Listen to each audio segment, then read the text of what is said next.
Look Outreach is underwritten by the generous support of Munter Enterprises. Family owned and operated since 1972, integrity is important, as our family name is on every project. Our word is our bond. Munter Enterprises. Just build it. Great. So about the smallmouth I caught, it was huge. Huge. On top water, it's unbelievable.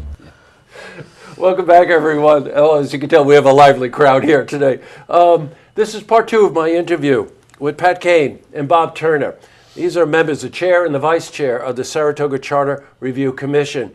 And in part one of my interview, we kind of went back over the last 13 months. This commission was formed, 15 members, 13 months ago, given the task, or charged with the task, of analyzing the current form of government in Saratoga and weighing that against a couple of the other options. The three forms of government that they were looking at was commission form of government, which is the current form of government in Saratoga, the strong mayor form, and the council manager, or what we refer to as the city manager form of government.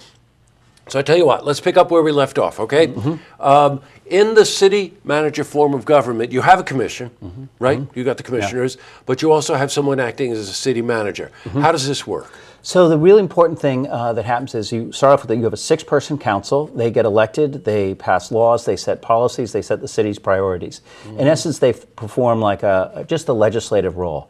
They have no executive responsibilities. They don't have to run the day-to-day operations of the city. And what this does is it really dramatically expands the pool of candidates, of people who can run for office. There's not very many people who can, on a part-time basis, run the Department of Public Works, which has 200 employees and a $20+ million budget. Not many people have that skill set. And I think it's one of the reasons why we have never had a woman serve as Public Safety Commissioner, as Accounts Commissioner, and we've only had one woman ever serve as the Public Works Commissioner, and that was in the 1940s, and it was because her husband died. Well, okay. On that note, Pat, how do you do a follow-up for that question? I don't know. But you know what I do want to ask you is that the commissioners are elected. Correct. The city manager is appointed. Correct. How does that work? The city council as a group, there's 6 council members and 1 mayor. The 7 people will form together and they'll collectively review resumes and so forth. A job search will be created. And they're going to look for the best candidate out there that can handle the types of responsibilities. In essence, a COO, somebody who can handle the operation side. You know, and that's the tough part, is to find somebody who can handle that day-to-day responsibility in a 1-department format rather than 5 departments that we have now. Let me just say one other thing that we did in looking at why this has failed in other places. In some places like Troy, it's failed because they were able to appoint someone's brother into the position. Right. The city manager that we hire has to have 5 years experience and have a professional degree in that field.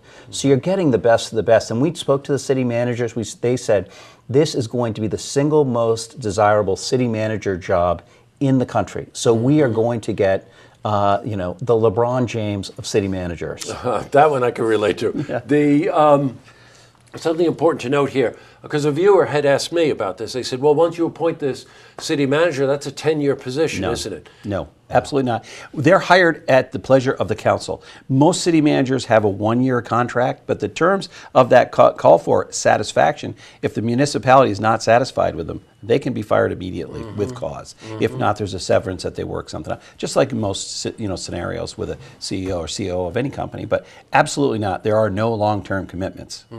You know, it's in this job, I forget which one of you said it, but it is really like hiring a COO of a company. And when you look at the city of Saratoga Springs and everything that's involved in it, that's one corporation, I'll tell you that. And it could very well use and need a competent COO. Right? Well, and you think about it, you've got over 400 full-time employees. You're roughly $50 million budget, a 28 square mile city. You've got a very complex needs here. Why would we think somebody who has no credentials or no qualifications be adequate enough to do that? Just can't be done. And so this occupation, which this city has never looked at, is clearly the professional occupation out there that's doing it, whether it's through this civil service agreements or so on. But the complexity of a city has grown substantially just in the last decade.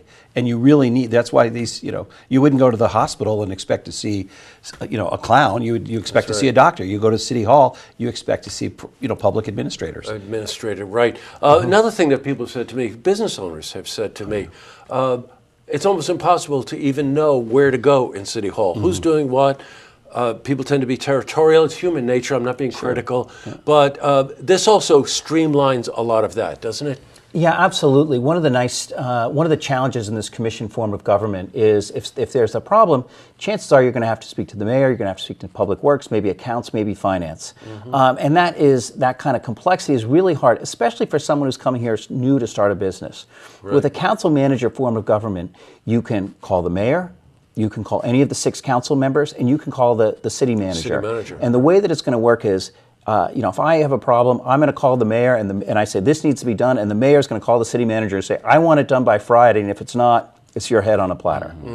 And so we just get that you get the best of the political responsiveness that we want, as well as the best of the administrative proficiency. And so the city manager, what they can also do if they say, what's the best way to do this? They have a national network of other city managers. They can say, well, what are the best cities in the country doing?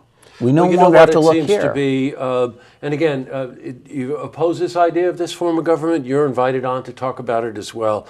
But just off the top of my head, I'm a small business owner. I'm a part of this community for many, many years. The idea that you could streamline some of the activities that come out of City Hall, and then also have somebody who is really accountable for the decision making, not only to the public, but also to the commission. Right, to the city council members.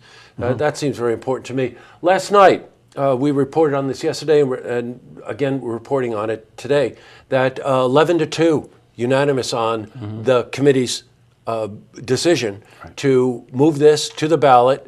The ballot is November 7 this year, is that right? Correct, yes. Okay, November 7 it will be on the ballot.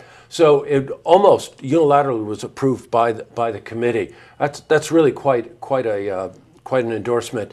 Now, between now and Election Day, you can expect a lot of questions and answers, right? Yeah. We are starting the ask me about the charter phase. We're going to have buttons, we're going to have signs, we're going to be at the dog park, in front of Uncommon Grounds. So you think a lot of German Shepherds are going to be asking you questions? I understand that the Labrador, the Corgi, I'm very confident in the Corgi vote. Just be very, very careful of the Labradors. I'm telling you right, yeah.